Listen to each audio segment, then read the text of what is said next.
త్రిప్పుదురో వారు నక్షత్రము వలె నిరంతరముగా ప్రకాశిస్తారు. ఈ మాటలు వింటున్న ప్రతి ఒక్కరు నువ్వు నక్షత్రం కావాలా?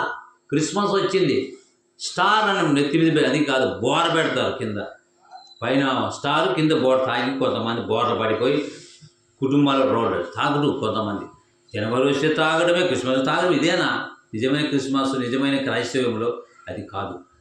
నీవు నిజమైన సువార్తమానం చెంపదెబ్బ తినేది కత్తుల విరిసే మీద కరుణ చూపినటువంటి క్రీస్తు, ఆయన ఒక స్టార్ ఈ లోకానికి బలి అయినాడు. నేను లోకానికి వెలుగైనంటాడు యేసుప్రభువు వారు. ఎవరంట బుద్ధిమంతులు? ఎవరైతే కింద ఎవరు బుద్ధిమంతులు? ఎవరైతే అనేకుల్ని కదా, బుద్ధిమంతులైతే కింద ఉండే పాతాళం తప్పించుకుంటారు. కింద ఉండే పాతాళం తప్పించుకొని బుద్ధిమంతుడు పరమునకు జీవమార్గం నడుచుకుంటాడంట. జీవమార్గం ఊకే వస్తుందా? ఊకే వస్తుందా? అందుగురించే మొదటి యోహాను రాసిన పత్రిక, మరి దేవుని వాక్యాన్ని చూస్తే మొదటి యోహాను రాసిన పత్రిక 4వ అధ్యాయం బుద్ధిమంతుడు ఈ విధంగా అనుకుంటాడు, బుద్ధిమంతుడు ఈ విధంగా మాట్లాడుతాడు. చూడండి 4వ అధ్యాయం 15వ వచనము.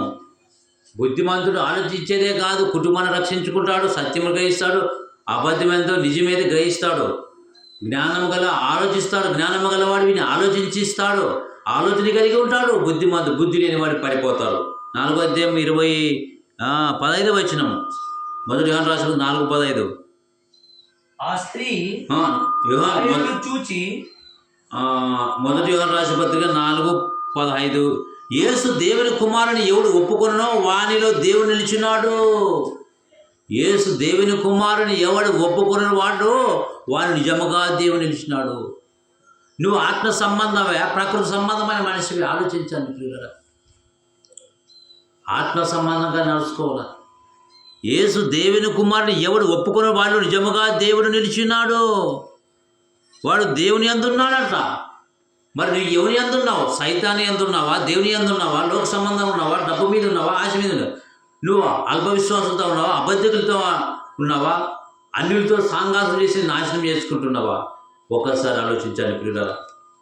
అందుగురించి యేసు దేవుని కుమారుని ఎవడు ఒప్పుకొనునో వానుడు దేవుడు నిలిచినాడు. అబద్ధికులతో ఉన్నావా? అధ్వానంగా అజ్ఞానంగా ఉన్నావా? బైబిల్ ఏమి చెప్తుందో దాని ప్రకారంగా మనం నడుచుకుందాం. బైబిల్ ఏమి చెప్పింది? ఆగమంటే ఆగాల, నిలబడమంటే నిలబడాలా, ఆగమంటే ఆగాల. ఏది చెప్తే అది పాటించడం నిజమైన ధన్యకరమైన జీవితం. అందుగురించి అన్య జనాంగ నేను వెలుగుగాను అని అంటాడు పౌలు. అన్య జనాంగాన్ని వెలుగుగానే నియమించినాడు. యేసుక్రీస్తు నియమించింది ఎవరు? దేవుని కుమారుడు, దేవుడే. మరి అందుని బట్టి ఆయన నియమించినాడు కదా. అందుని బట్టే అపోస్తలుల కార్యం 2వ అధ్యాయం చూస్తే ఎవరు నియమించినాడు? అపోస్తలుల కార్యం 2వ అధ్యాయం 2:36. మీరు సిలువైన ఈ యేసునే దేవుడుగాను ప్రభుగాను క్రీస్తుగాను నియమించెను. ఇది ఇశ్రాయేలు వంశంలో రూఢిగా తెలుసుకున్నామని చెప్పాను. బుద్ధిమంతుడు ఆలోచిస్తాడు సత్యాన్ని. నీవు సజీవుడైన దేవుని కుమారుడు. కొంతమంది యోహానని, కొంతమంది ప్రవక్తలు, మోసే కొంతమంది ప్రవక్తలు ఒకరని ఎంతోమంది రకరకాలు అనుకుంటున్నారు. కానీ నీవు ఏమనుకుంటారు? ఈనాడు రకరకాలుగా అనుకుంటారు. అమెరికా దేవుడు, లండన్ దేవుడు, జపాన్ దేవుడు, తక్కువలం దేవుడు ఎన్నో అంటున్నారు. కానీ ఆనాడు మత్తయి సువార్త ఏమనుకుంటున్నావు తెలుసా? 16వ అధ్యాయము మత్తయి సువార్త 16వ అధ్యాయం చూస్తే ఇక్కడ ఏమంటున్నాడంటే, మత్తయి సువార్త 16వ అధ్యాయము 13 చదవండి. కైసర ప్రాంతాలకు వచ్చినప్పుడు యేసుప్రభులు అక్కడ ఏమనుకుంటున్నారు యేసుప్రభు గురించి? చదువు. యేసు ఫిలిప్పుదైన కైసర ప్రాంతాలకు వచ్చి మనుషు కుమారుడైన జనులు చెప్పుకొనుచున్నారని తన శిశువులను అడగగా వారు కొందరు బాప్తిసమిచ్చు యోహానునియు, కొందరు ఏలియా అనియు, కొందరు ఇర్మియానియు ఇర్మియానియు లేక ప్రవక్తలలో అనియు లేక ప్రవక్తలలో ఒకడనియు చెప్పుకొనుచున్నారనియు అందుకాయన మీరైతే నేను అందుకు ఏమన్నాడు, మీరైతే నేను ఎవడనని చెప్పుకొనుచున్నారని వారిని అడిగాను. అప్పుడు అంటాడు చదువు, అందుకు సీమోను పేతురు నీవు సజీవుడవు పేతురు అంటాడు కుమారుని క్రీస్తు అని చెప్పాను. ఒకరు ఒక రకంగా అనుకుంటున్నారు ఆ కైసరలో. మీరు ఎవరేమనుకున్నారు? ఇర్మియాని, ప్రవక్తల్లో ఒకడని, ఇంకా ఏలియాని, యోహానని మరి అంటుంటే ఎందుకు మీరేమనుకుంటావు చెప్పంటే పేతురు అంటాడు నీవు సజీవుడు అయినటువంటి దేవుని కుమారుడు క్రీస్తు చెప్పుచున్నాను అని అంటున్నావు. సజీవుడైనటువంటి క్రీస్తు ఆయన చెప్పుచున్నాడంట. ఒకసారి ఆలోచించండి, మరొకసారి చదువు, అది గట్టి చదువు మరి ఒకసారి. యేసు ఫిలిప్తుడైన కైసరు ప్రాంతాలకు వచ్చి మనిషి కుమారుడని జనులు చెప్పుకొనుచున్నారని శిశువులను అడగగా వారు కొందరు బాప్తిసమిచ్చు యోహానునియు, అంటే ఏమంటారు అక్కడ? కొందరు బాప్తిసమిస్తారంట, కొందరు ఏలియా అనియు, కొందరు ఇర్మియా అంటారంట, లేక ప్రవక్తలలో చెప్పుకొనుచున్నారని. అందుకాయన నీవైతే నేను ఎవడని చెప్పుకొనుచున్నారు అడగగా అందుకు సీమోను పేతురు నీవు సజీవుడవు దేవుని కుమారుడువై క్రీస్తు అని చెప్పెను. ఏమనుకోండి, ఈరోజు రకరకాలుగా వ్యాఖ్యానాలు చేస్తున్నారు. ఇక్కడ సజీవుడు అయినటువంటి దేవుని కుమారుడు ఎవరు ఆలోచిస్తారు? బుద్ధినుడు ఆలోచిస్తాడా? బుద్ధిమంతుడు ఆలోచిస్తాడా? బుద్ధిమంతుడు కదా. లేఖనం ఎంత స్పష్టంగా రాపించాడు. బుద్ధిమంతుడు గురించి ఆలోచిస్తాడు. పాతాళం తప్పించుకోడు కదా. అక్కడ ఏముంది? యేసు దేవుని కుమారుడని ఎవడు ఒప్పుకొనునో నిజముగా దేవుని వారిలో నిలిచున్నాడు. ఎంత వండరు. ఈరోజు ఏమంటే రకరకాల దేవుడు అంటున్నారు. అందుని బట్టే బుద్ధిమంతుడైతే కింద ఉన్న పాతాళం తప్పించుకున్నాడని, మరి బుద్ధిమంతుడు పరమునకు జీవ మార్గం నడుచుకుంటాడంట. చూడండి, జీవ మార్గము నీకు కావాలంటే యేసు ప్రభు వారిని వెంబడించాలి. మీడియర్స్ మధ్యవర్తి కదా, ఒకసారి ఆలోచించాలి కదా. ఈ యొక్క సమయంలో దేవుడు చెప్తున్నాడు లాస్ట్ మాట, బుద్ధిగల కన్యకలు 10 మంది, బుద్ధిమంతులు 5 మంది అయింది. యేసుప్రభు ఎప్పుడు వస్తాడో తెలియదు.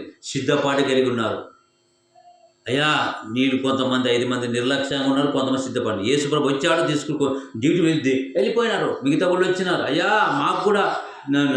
మాకు తలుపులు తెరవండి అంటే మీరు ఎవరో నాకు తెలియదంట యేసుప్రభు. ఎందుకంటే మీరు నేను వచ్చినప్పుడు లేరు. 5 మంది సిద్ధపడినారు, 5 మంది కొనుక్కుతూ నిద్రపోయినారు. అప్పుడు వచ్చి మాకు నూనె పోయిండమ్మా, మాకు డ్యూటీ లేదు, కొనుక్కొచ్చుకోండి అన్నప్పుడు వాళ్ళు పోయినారు. యేసు అందరూ వచ్చినారు, దగ్గర డ్యూటీ అందించుకుని యేసుప్రభుతో పాటు వెళ్ళిపోయారు. బుద్ధి గల కన్యకలు, బుద్ధి లేని కన్యకలు. కన్య అంటే ఎవరు? సంఘానికి శిరస్సు ఎవరు? క్రీస్తే. సంఘానికి సిద్ధపడి ఉండాలి. సంఘానికి శిరస్సు ఎవరు? క్రీస్తు. బుద్ధిమంతుడు ఆలోచిస్తాడు సత్యాన్ని. జ్ఞానం కూడా స్త్రీతో ఇల్లు కట్టుకుంటుందంట. సంఘానికి శిరస్సు ఎవరు? క్రీస్తు. అందుగురించి చెప్పారా రోమా 12:16 ముగించుకుందాం. చదవండి ఒకసారి మన జీవితాన్ని మనం ఆలోచించుకుందాం. ఈ ఉదయకాల సమయంలో పరిశుద్ధాత్మ చెప్తున్న మాటల్ని గట్టి చదవండి. అపోస్తుల కార్యములు 12:16 ఒకసారి ఆలోచిస్తాం. అపోస్తుల కార్యములు 12:16 అందుకు బట్టి కింద ఉన్న పాతాళం తప్పించుకుంటాడంట. ఎవరు? బుద్ధిమంతుడు. యేసు రక్తంలో కడగబడిన ప్రతి ఒక్కరు. పేతురు ఏమంటాడంటే ఇకను తప్పించుకున్నందున వారు తలుపు తీసి చూచి. రోమా 12:16 రోమా రాసిన పత్రిక 12:16 చూడండి త్వరగా. కాబట్టి కింద నుండి పాతాళం తప్పించుకోవడానికి 12:16 8:1 కాబట్టి క్రీస్తు యేసునందుకు ఏ శిక్ష విధి లేదు అని సత్యానికి బుద్ధిమంతుడు. కాబట్టి వారితో ఏడుగుడి ఒకరితో ఒకరు మనసు కలిసి ఒకరితో ఒకరు మనసు కలుచుడి హెచ్చించువాడు మనసుకించ తగ్గించువాడు ఆసక్తులైండుడి మీకు మీరే బుద్ధిమంతులని అనుకోవద్దంట కదా. ఎందుకు కొంతమంది నాన్న బుద్ధిమంతుడు అనుకోడు, అది కాదు.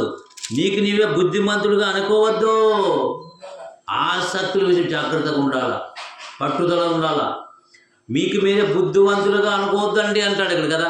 మరి ఏమంటాడు సామెతల గ్రంథం 3వ అధ్యాయం చూస్తే, మరి ఇక్కడ చూస్తే 5వ అధ్యాయం, నీ సుబుద్ధిని ఆధారం చేసుకొనగా నీ పూర్ణ మనసుకొని యెహోవాను నమ్మించుము, నీ ప్రవర్తన అంతటి ఆయన అధికారం ఒప్పుకొను, అప్పుడు ఆయన త్రోను సరళం చేయను. నేను జ్ఞాని కదా నువ్వు అనుకోవద్దు. యెహోవా యందు భయభక్తులు చెడుతను విడిచిపెడతాడు. ఎవరు చేస్తాడు? బుద్ధిమంతుడు. ఈరోజు ఆయన నాకు అంత తెలుసు, నువ్వెవరు చెప్పాల్సిన పనులే అంటారు. బుద్ధిమంతుడు, బుద్ధి లేనివాడు రాంగ్ రూట్లో పోతాడు. ఒక్కసారి మనసు పెట్టి ఆలోచించి ఇంకో క్షణం తీరిపోతే పాతాళం ఉంది, భయంకరం యూయువాలు నరకం కాలాలా. బుద్ధిమంతుడు కింద ఉండే పాతాళం తప్పించుకుంటాడంట. బుద్ధిని పెట్టుకుంటాడు. బ్రేక్ లేని బండి ఏమవుతుంది? ఆలోచిస్తాడు. అందుని బట్టి కూడా ఒక్కసారి ఆలోచించండి కదా. ఏమంటాడు తెలుసా? నీ సుబుద్ధిని ఆధారం చేసుకొనక నీ పూర్ణ హృదయంతో యెహోవా యందు నమ్మకముంచుము, నీ ప్రవర్తన అంతటి ఆయన అధికారం ఒప్పుకోను. అందుని బట్టి మన జీవితాల్లో దేవుని వాక్యం ఏమి చెప్పింది, మనం ఏం చేస్తున్నాం. పెద్దలు కొట్టుట నాకు తైలంతో రాసినట్టు అంటాడు దావీదు భక్తుడు. ఎవరైనా తిట్టించుకుంటారా? కొట్టించు. ఆనాడు సత్యం కొరకు ప్రాణాలు పెట్టినారు. ఈరోజు మనకు సుఖమైన లగ్జరీ జీవితం ఉంది. ఈ జీవన సంబంధమైన చిక్కుకోనుగా ఆత్మ సంబంధమైన విషయంలో పరుగెత్తాలి మనం. అందుని బట్టి ఏం చేస్తారంటే నీ సుబుద్ధిని ఆధారం చేసుకొనక నీ పూర్ణ హృదయం యెహోవా యందు అందరూ సొంత హృదయాలే, నా ఇష్టానుసారంగా నీ ఇష్టాన్ని చూడాలి. ఎవరు రసవారు కరెక్ట్గా చివరికి నరకానికి మరణానికి దారితీస్తుంది.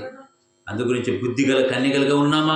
బుద్ధి లేని కన్యకలు సోమరితనం అయిపోయి నిర్లక్ష్యం. బుద్ధి గల కన్యకలకు సిద్ధపాటు కలిగి ఉన్నారు. ఆయన వచ్చాడు సిద్ధపాటు, ఆయన వస్తాడు త్వరగా తీసుకున్నాడు పోయినాడు. నీ పరిస్థితి ఏమి? ఈ మాటలు విన్న ప్రతి ఒక్కరు గ్రహించండి. బుద్ధి గల కన్యకలు వలె ఉండాలి. కన్యక అంటే ఎవరు? సంఘం. సంఘానికి శిరస్సు క్రీస్తు. అదే సంఘం క్రీస్తు సంఘం, ఎత్తబడే సంఘం, వాస్తవమైన సంఘం. బైబిల్ ఏం చెప్పిందే అదే మనం ఫాలో కావాలి. ఒకసారి ఆలోచిస్తాము. క్రింద ఉన్న పాతాళం తప్పించుకునేవారని బుద్ధిమంతుడు పరమునకు పోవు జీవ మార్గం అనుకుంటాడంట. మీకు మీరే బుద్ధిమంతులు అనుకోద్దండి. కళ్ళు పుచ్చుకోండి పిల్లలు. నీకు నీవే డ్యూటీ చేసుకుంటూ ఎవరు పని పట్టించుకోకుండా నీ సంసారం నువ్వు పోతే పక్క వాళ్ళని నరకాన్ని పోయే వాళ్ళని గురించి ఆలోచన లేదు. సువార్త చెప్తామనేది లేదు. దేవుని మాటలను ప్రకటిస్తామనేది ఎవరు రసం వాళ్ళే. ఎవరి పని ఎవరు స్వార్థం వాళ్ళే. దేవుని కార్యక్రమంలో ఎవరు ప్రకటిస్తారో వారు, దేవుని సువార్తను ఎవరెవరు ప్రకటిస్తారో, సపోర్ట్ చేస్తారో, సహకరిస్తారో వారు నిజంగా దేవుని యొక్క వాక్యం ఉంటుంది. వారు నిజంగా వాక్యాన్ని లోబడతారు. దైవం కలిగి దేవుని ఆత్మ ఎవరైతే ఉంటుందో వారు నిజంగా దేవుని పిల్లలే.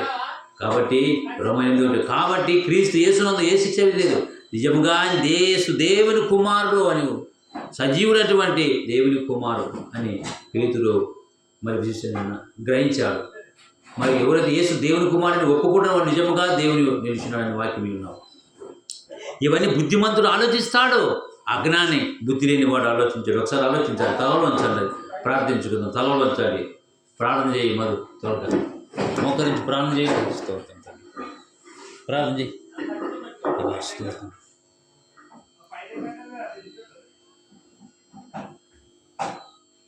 మహాగరుడైన మా దేవ, మా తండ్రి, ప్రభువానికి వందనములు, స్తోత్రములు. క్లుప్తంగా చేయండి. స్తోత్రం. అయ్యా,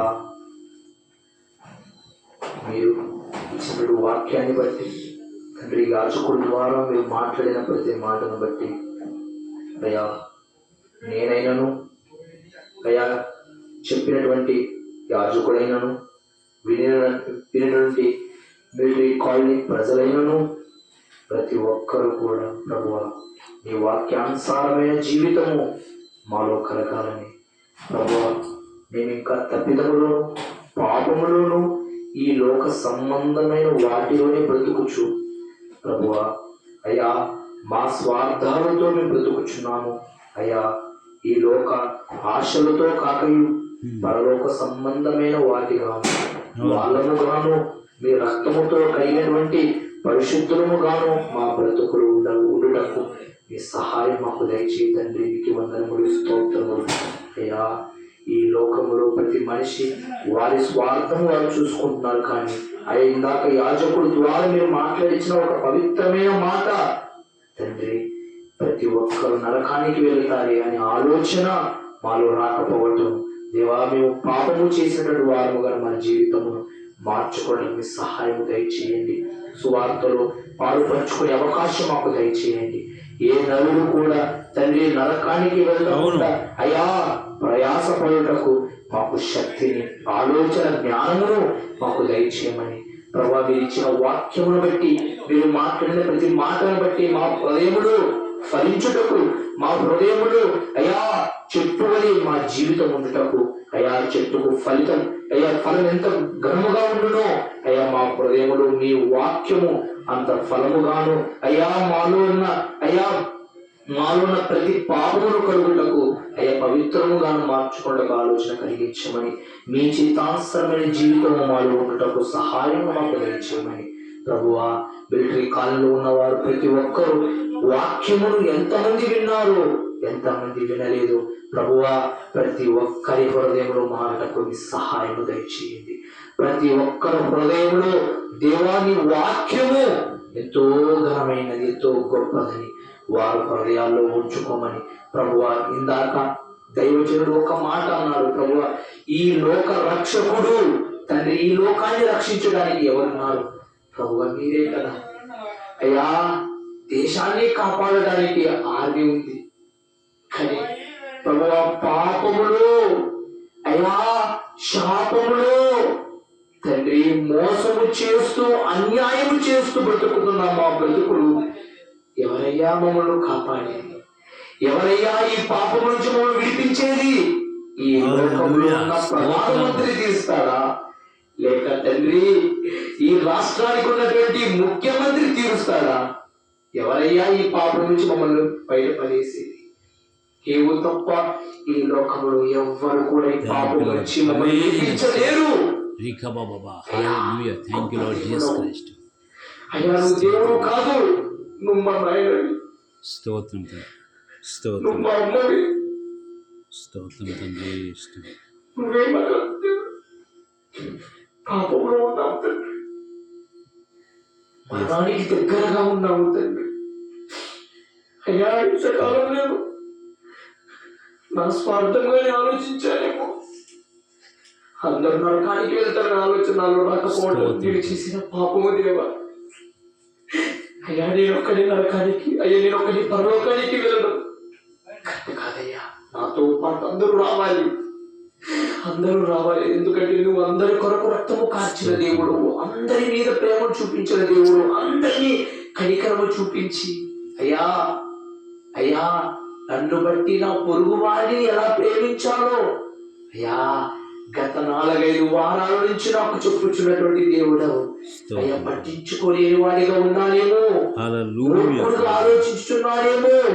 మీ పని నిమిత్తము అయ్యా పక్కన పెట్టి నా పని నిమిత్తము, నా స్వార్థ నిమిత్తముగా నేను బ్రతుకుచున్నానేమో.